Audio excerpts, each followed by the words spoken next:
खून की प्यास, फुल हिंदी हॉरर स्टोरी। रात के सन्नाटे में काले बादल चांद को निगल रहे थे।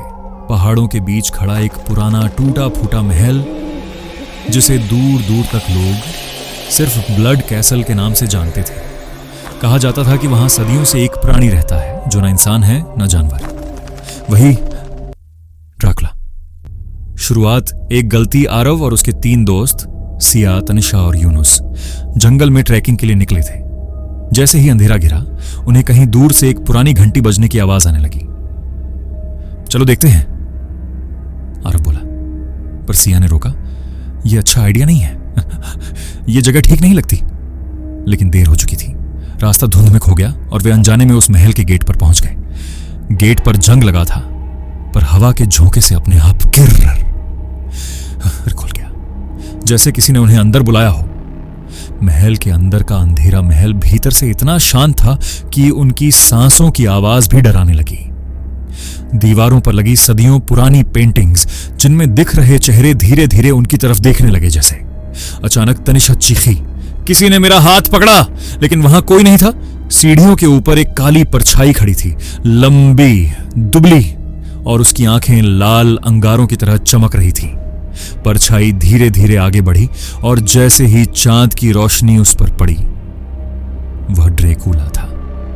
ड्रैकुला का पहला शिकार। ड्रैकुला ने एक ठंडी मुस्कान के साथ कहा, सदियों बाद आखिर कोई आया है मेरे घर। उसकी आवाज में ऐसी गूंज थी कि महल की दीवारें कांप उठीं। यूनुस डर के मारे भागा, पर ड्रैकुला ने हवा में हाथ उठाया और यूनुस वहीं ठहर गया, जैसे उसका शरीर किसी अदृश्य जंजीर से जकड़ लिया हो। ड्रैकुला उसके गले के पास आया और 2 लंबे दांत चमके, और एक ही झटके में यूनुस चीख भी ना निकाल पाया। बाकी 3 भागते हुए नीचे के दरवाजे की ओर गए, बट दरवाजा बंद था। अब बचने का सिर्फ एक रास्ता था, महल की लाइब्रेरी, जहां एक पुरानी किताबों में ड्रैकुला को रोकने का राज छुपा था। भूली हुई किताब। सिया कांपते हाथों से मोटी सी किताब उठाती है। उसमें लिखा था, ड्रैकुला सिर्फ सूरज की पहली किरण से कमजोर होता है और उसे रोकने के लिए गोल्डन क्रॉस को महल के टावर पर रखना होगा। टावर महल की सबसे ऊंची जगह थी, लेकिन वहां पहुंचने के लिए उन्हें ड्रैकुला से होकर गुजरना था। अंतिम लड़ाई। ड्रैकुला अब उनके पीछे था। उसके कदमों की आवाज महल में गूंज रही थी, ठाक ठाक ठाक। हर कदम के साथ हवा ठंडी पड़ रही थी। आरव ने गोल्डन क्रॉस उठाया और बोला, भागो, मैं इसे टावर तक ले जाऊंगा। ड्रैकुला हवा में उड़ता हुआ आरव के सामने आ गया।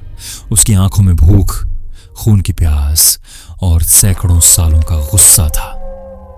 ड्रैकुला ने आरव को पकड़ लिया। उसके दांत धीरे धीरे नजदीक आ रहे थे। तभी सिया ने टॉर्च की रोशनी ड्रैकुला की आंखों पर मारी।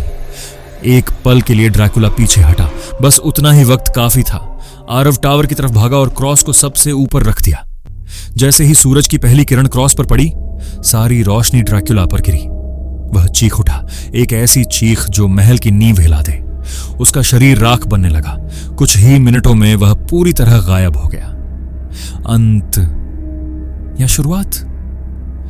महल शांत हो गया।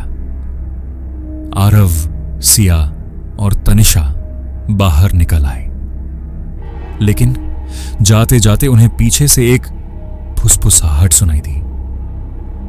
मैं वापस आऊंगा,